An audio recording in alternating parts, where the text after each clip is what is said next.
자, 오늘 누가복음 21번째입니다. 이제 한 번 남았어요. 이제 이스터 때 말씀으로 우리가 누가복음 강해를 마치게 됩니다. 우리가 이제 이 누가복음 20장까지 다뤄봤을 때 종교 지도자들이 모여서 예수님을 잡기 위해서 논쟁을 벌입니다. 논쟁을 벌이면서 꼬투리만 있으면 잡으려고 음모가 진행되고 있는 중에 예수님의 제자 중 내부자의 배반 사건이 일어납니다. 우리가 너무나 잘 알고 있는 가롯 유다의 배반입니다. 가롯 유다가 22장 3절에 보면 열둘 중에 하나인 가롯이시라 부르는 유다에게 사탄이 들어가니 라고 말씀이 되어 있습니다. 이 유다의 배반과 예수님의 십자가의 죽음과의 관계를 우리가 한번 살펴보겠습니다. 이건 깊은 신학적인 이해가 들어 있습니다. 예수님의 십자가 죽으심은 필연적인 일입니다. 이거를 쉽게 다른 말로 더 확실하게 표현한다면 예수님은 이 땅에 오신 목적이 뭐냐? 죽으러 오신 것입니다.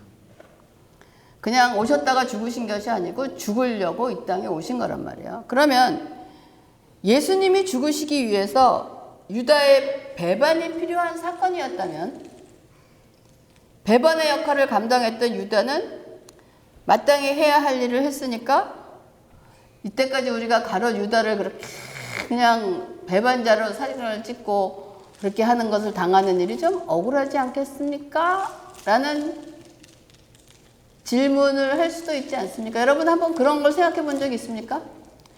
이 모태신앙이 있는 사람들은 그런 걸 생각해 볼 틈이 없을 겁니다. 생각을 안 해봐요. 그러면 제가 지금 이런 질문이 떠오르는 것을 비난할 필요는 없습니다. 왜냐하면 가질 수 있는 질문이니까요. 하지만 그것은 어디로부터 온다고 생각하냐면 기독교의 예정론의 잘못된 이해로부터 오는 생각 중에 하나라고 생각을 합니다. 그렇다면 우리가 한번 그 유다의 배반과 예수님의 십자가의 죽음과의 관계를 한번 생각해 보면서 어떠한 역할이 있는가 한번 생각을 해보겠습니다. 여기서 유다에게 사탄이 들어가니 라는 말을 우리가 말씀을 들을 때 유다의 배반을 이해하는 데 중요한 열쇠가 된다고 생각을 합니다. 여기 들어간다라는 원어에는 안으로 그리고 오다 이것이 합성어가 된 거예요. 그렇기 때문에 단순히 근처에 온 것이 아니라 내부에 침투해서 점령했다는 뜻입니다. 들어왔다는 것이. 그러므로 유다에게 사탄이 들어갔다는 것은 갑자기 멀쩡하다가 예수님 죽이려고 배반시키려고 유다가 갑자기 마법처럼 걸려갖고 자기도 모르게 그 일을 한 것이 아니라는 거예요. 오랫동안 유다의 그 행적을 보면은 이 사람은 다른 제자들과 다르게 오랫동안 돈에 대한 잘못된 욕심과 메시아에 대한 잘못된 신앙관이 있었어요. 그래서 결국은 이 사람이 예수님에 대한 뭐가 있냐? 실망감이 그 실망감이 죄를 향하는 유다의 마음의 문을 열렸을 때 사탄이 그 기회를 놓치지 않고 유다를 완전히 사로잡았다는 거예요. 여러분 저는 기독교 교리를 참 좋아합니다. 기독교 교리를 공부하고 배우고 또 탐구하는 것을 굉장히 좋아해요.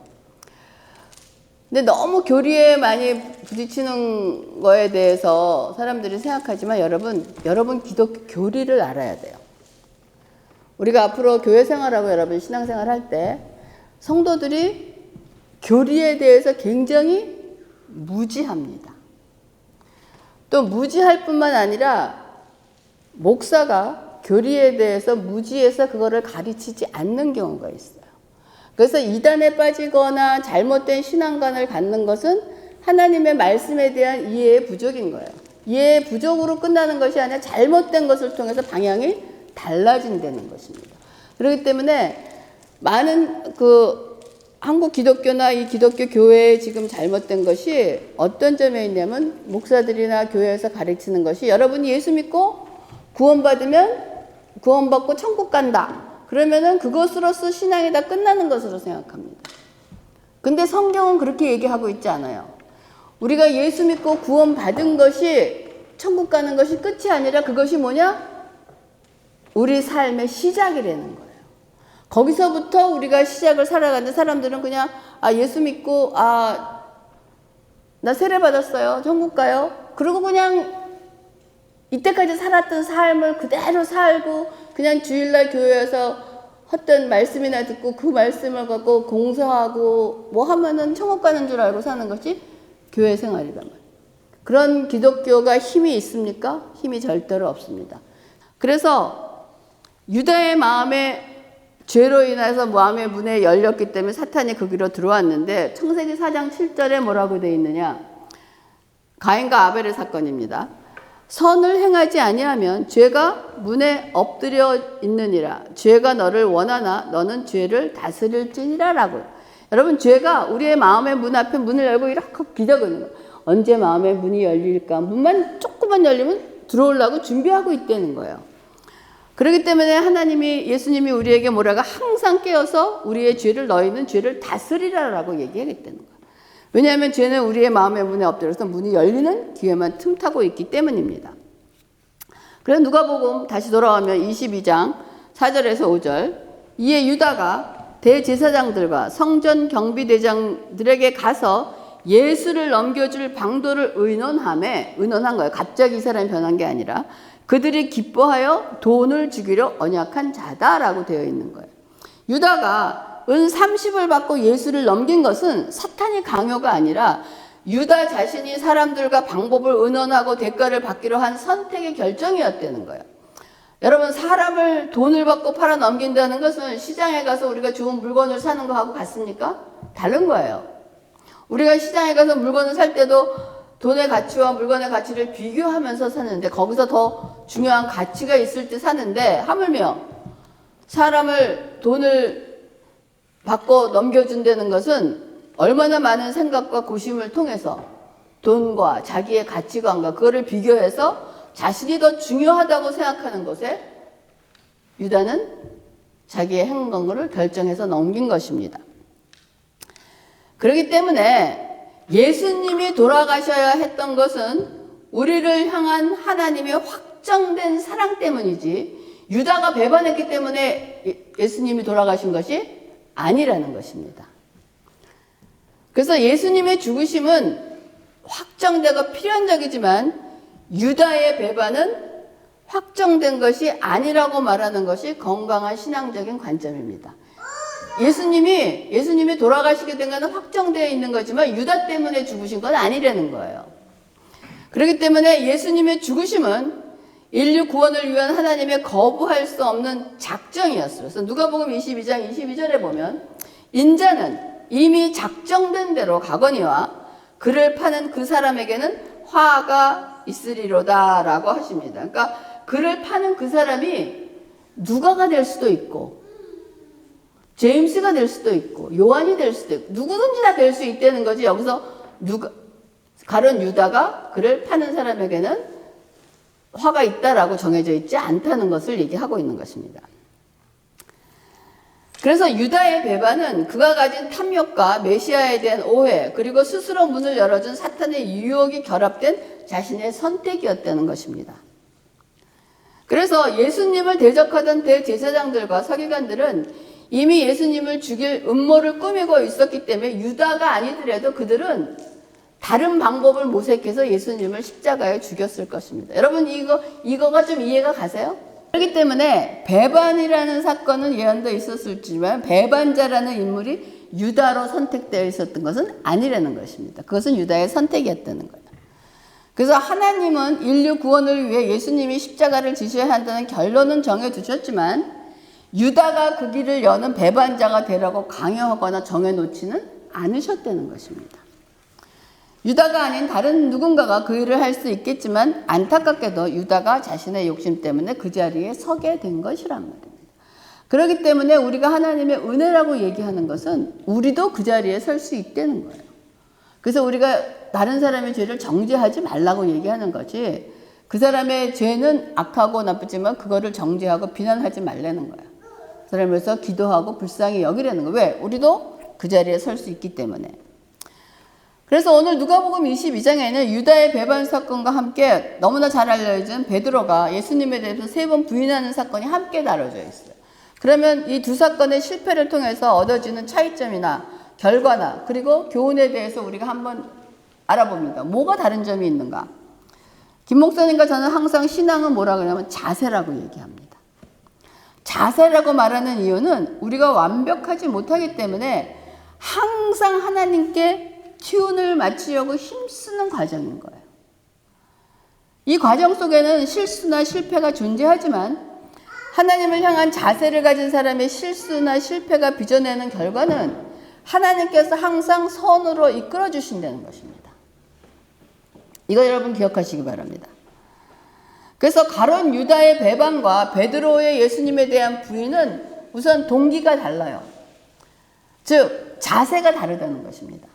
유다는 은 30을 위해 미리 기회를 엿보고 의도적으로 대제사장들과 결탁함으로 탐욕과 계획성이 있는 것이에요. 거기에 내가 욕심이 있기 때문에 그 욕심을 두고 일을 했다는 거예요. 하지만 베드로는 주님을 사랑하는 마음은 진심이었어요. 하지만 그 순간 죽음의 공포 앞에서 순간적으로 무너진 두려움과 연약함에서 온 예수님을 3번 부인하는 사건이었습니다.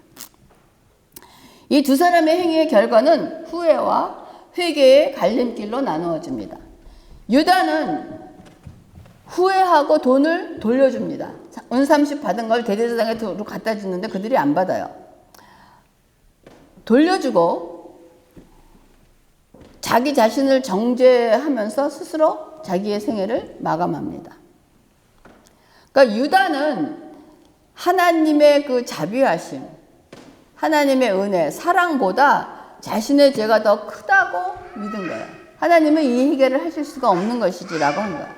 그러나 베드로는 닭이 울 때 주님의 말씀이 생각나서 61절에 나가서 심히 통곡하니라 라고 되어 있습니다. 이는 단순한 슬픔이 아니라 주님의 눈빛과 마주하며 자신의 추한가, 내가 얼마나 추하고 연약한가, 내가 그냥 주님이 가신다 그러면 내가 죽기까지 따라가겠다 그러고 그냥 겟세마네 동산에서 예수님 잡으러 왔을 때 그 말 데리고 왔던 사람의 그 귀를 잘라내고 얼마나 의로운 행동을 했습니까? 그런 자신을 바라보는데 그 여자가 너 저 사람이랑 같이 있었지? 하는 말에 그냥 놀래갖고 그냥 예수님을 저주하면서 했던 자신의 그럴 때 얼마나 부끄럽겠습니까? 연약함과. 근데 그거를 그대로 인정하고 하나님께 마음을 돌리고 회개해서 결국 부활하신 주님을 만난 것이 베드로의 사건인 것입니다. 그래서 유다와 베드로의 엇갈리는 결과는 죄의 질량이 아니에요. 누구의 죄가 더 무겁고 가볍냐가 아닙니다. 유다는 자신의 죄라는 비참한 자신만 바라보고 베드로는 그 자신보다 더 깊은 그리스도의, 우리가 이거를 저는 자비 뭐 이런 거를 표현하기가 너무 이 단어가 안 맞는 것 같아요. 그래서 여러분이 아는 헤세드, 그 하나님의 크신 그 헤세드의 자신을 던진 겁니다. 유다는 스스로 정죄하는 자기의 의에 갇혔지만 베드로는 수치심을 뚫고 주님의 은혜의 통치 아래로 다시 들어간 거예요. 그래서 유다의 자살은 단순한 절망을 넘어 하나님의 은혜가 내 죄를 해결할 수 없다는, 이거는 완악함입니다. 그런 완악함을 끝까지 자신을 믿는 교만함이 죄악이라고 하는 것입니다. 그러므로 우리에게 필요한 것은 완벽함이 아니라 실패한 그 순간에도 나를 위해 기도하시는 주님께 돌이키는 통곡하는 용기가 필요한 것입니다. 그래서 누가복음 22장 62절에 밖에 나가서 심히 통곡하니라 라고 되어 있는 것입니다. 이렇게 이 사건을 마치시고 예수님은 제자들과 유월절 식사를 마치신 후에 잡히시기 전 제자들을 데리고 감람산으로 가셔서 십자가의 죽음을 기도로 준비하시는 유명한 사건이 예수님의 겟세마네 동산에서의 예수님의 기도인 것입니다. 오늘 본문으로 읽었던 누가복음 22장 39절에서 46절에 기록된 겟세마네 기도는 마태복음이나 마가복음에 비해서 분량은 짧습니다. 근데 의사였던 누가는 자신 나름대로 독특한 포인트들을 강조하고 있어요. 그래서 22장 39절에 보면 예수께서 나가서 습관을 따라 감난산에 가심에 제자들도 따라갔더니 라고 되어 있어요. 여기서 습관을 따라라고 말해요. 여러분, 이 말씀은 예수님이 십자가의 죽음이라면 거대한 위기 앞에서 갑자기 드린 기도가 아니라는 거예요. 늘 하시던 대로 하나님과 늘 소통하시는 기도의 삶이 있었다는 것을 증거하는 것입니다.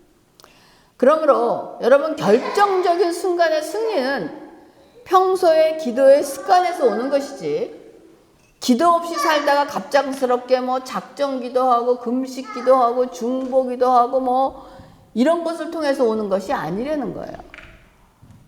이런 것은 평상시에 그 기도의 삶을 살면서 거기에 플러스 더 필요하다고 생각해서 애드가 되는 것이지, 기도하지 않고 살다가 갑자기 이런 기도 못합니다. 갑자기 평소에 기도하지 않던 사람이 금식 기도할 수 있어요? 못해요. 중보기도? 나를 위해서도 기도 못했는데 다른 사람을 위해서 중보, 이게 안 된다는 거예요.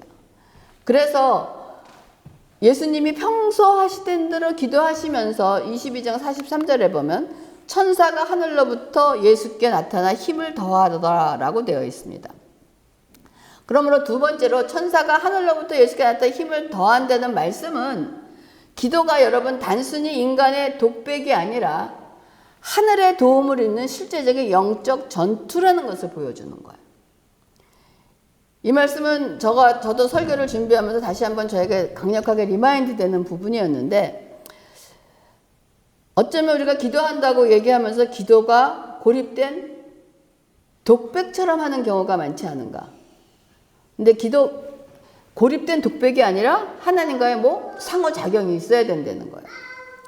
우리가 기도의 자리에 앉는 순간 나 혼자 벽을 보고 말하는 것이 아니라 하늘의 힘이 움직이기 시작한다는 것이 눈에 보이지 않는 영적 세계와 실제적인 접촉임을 보여주는 것이 기도라는 것입니다.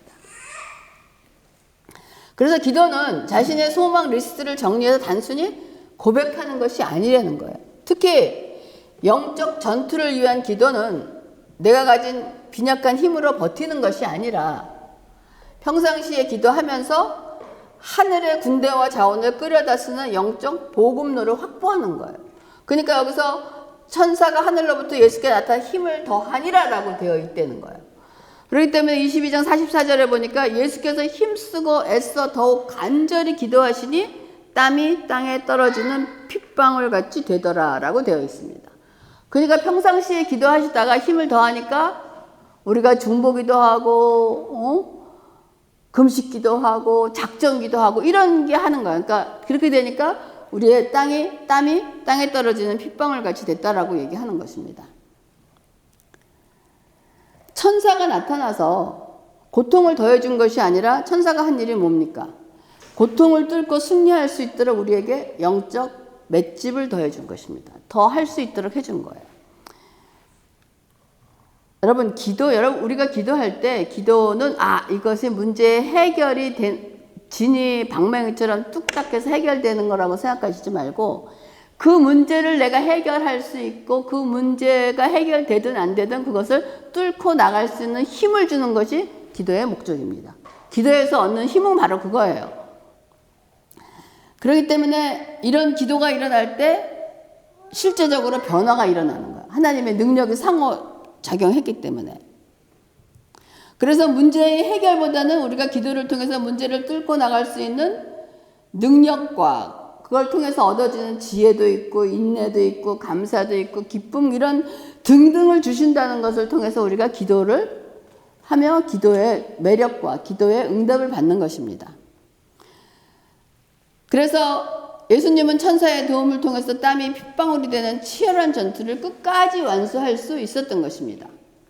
그래서 우리가 무릎을 꿇고 드리는 기도는 결코 허공을 치는 메아리가 아니라는 거예요. 그리고 우리가 아버지의 뜻을 구하며 사투를 벌일 때 하늘은 침묵하지 않고 반드시 천사를 보내 힘을 더하듯이 실제적인 영적 지원을 아끼지 않으신다는 것입니다. 그래서 예수님이 기도하신 내용이 22장 42절에 보면 이르시되 아버지여 만일 아버지의 뜻이거든 이 잔을 내게서 옮기시옵소서. 그러나 내 원대로 마시옵고 아버지의 원대로 되기를 원하나이다 하셨던 거예요. 이 기도의 말씀은 예수님이 겟세마네 동산에서 십자가의 죽음을 기도하시면서 드린 기도의 핵심이라고 할 수 있습니다. 우리가 너무나 잘 아는 내용입니다. 그러면 이 기도의 말씀을 우리는 이제 우리의 삶 속에서 어떻게 받아들이고 적용해야 할까 한번 생각해 봐야 되는 거예요.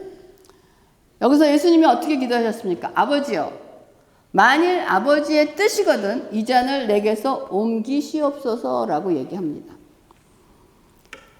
직면한 고난이나 감당하기 힘든 현실 앞에서 그냥 거룩한 척 하지 말라는 거예요. 감정을 억누르지 말고 하나님 앞에서 우리가 느끼는 두려움이 있습니다. 하나님과 두렵습니다. 또 피하고 싶은 솔직한 마음이 있어. 하기 싫어요, 하나님. 이건 정말 하기 싫습니다. 그렇게 쏟아내는 것은 잘못이 아니라는 거예요.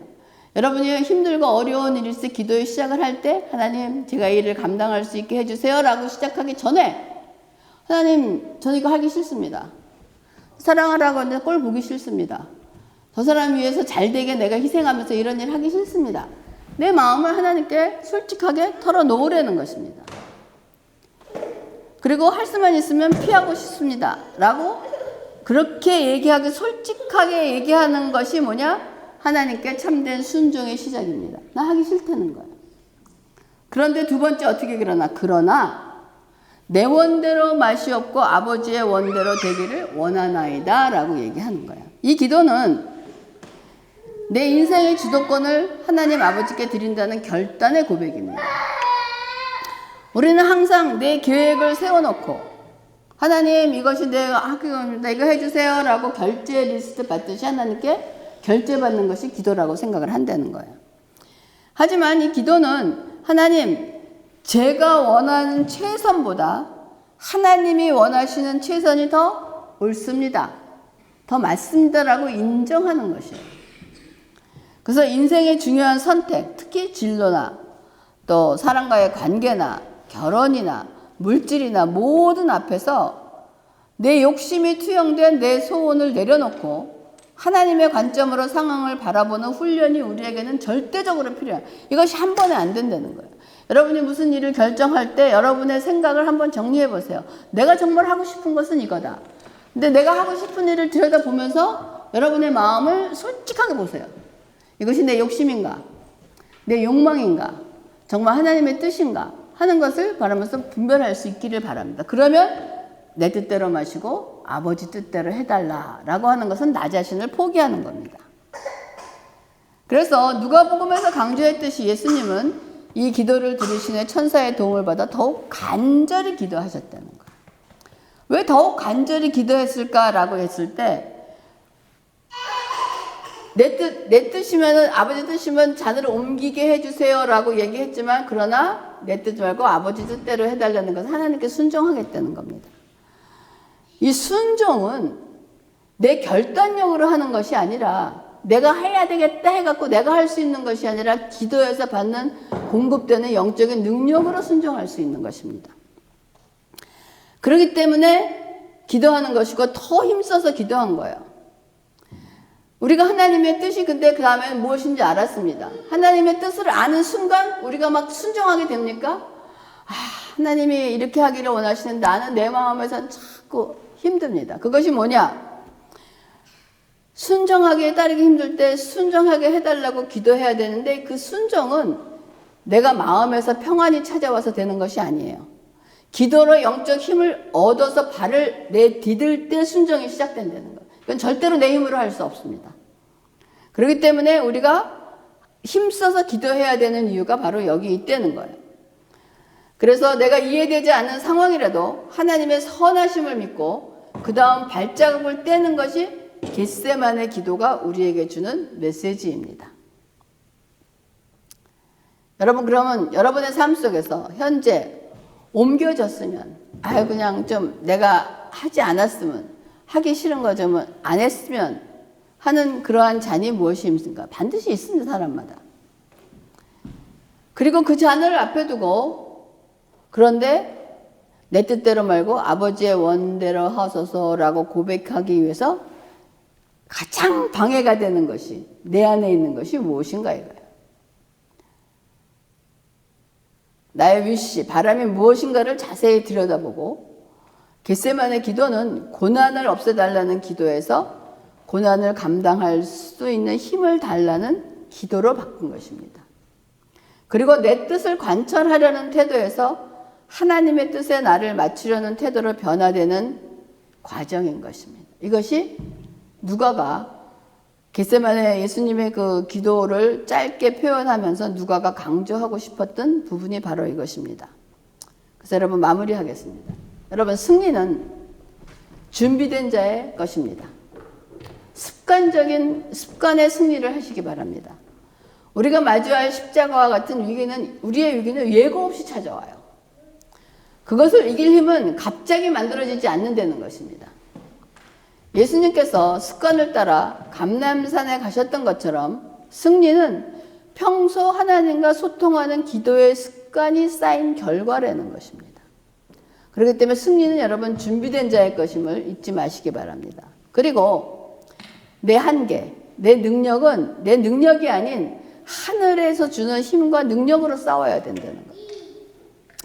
우리가 실패하는 이유는 우리의 의지가 약해서가 아닙니다. 우리는 아무리 의지가 강해도 그 의지는 영적으로 승리할 수 없는 거예요. 하늘의 보급이 끊겼기 때문에 하늘에서 오는 힘의 능력의 보급이 끊기면 내 의지하고 관계없다는 것입니다.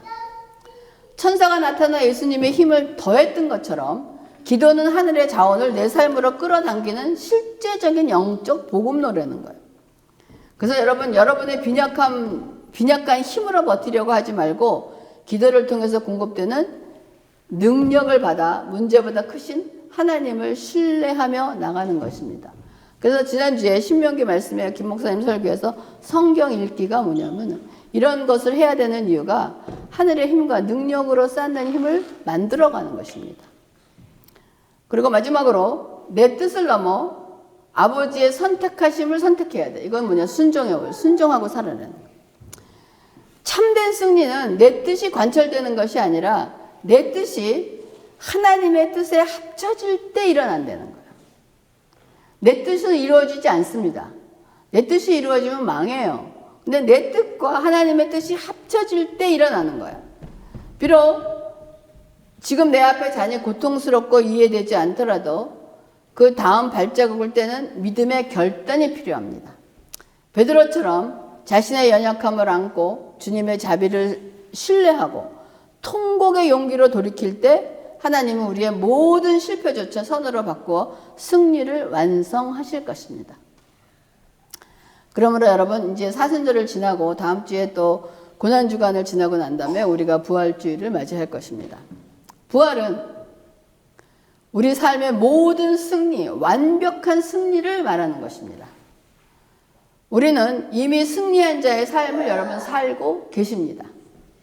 그렇기 때문에 이러한 승리의 삶을 사는 저와 여러분이 주님의 이름으로 축복하면서 하나님께 감사와 영광을 돌리는 매일매일의 삶, 준비되는 삶, 승리되는 삶, 내 힘이 아닌 하나님의 능력으로 싸우는 삶, 내 뜻이 아닌 아버지의 선택하심을 선택하는 삶을 살기를 주님의 이름으로 축원합니다. 기도하겠습니다.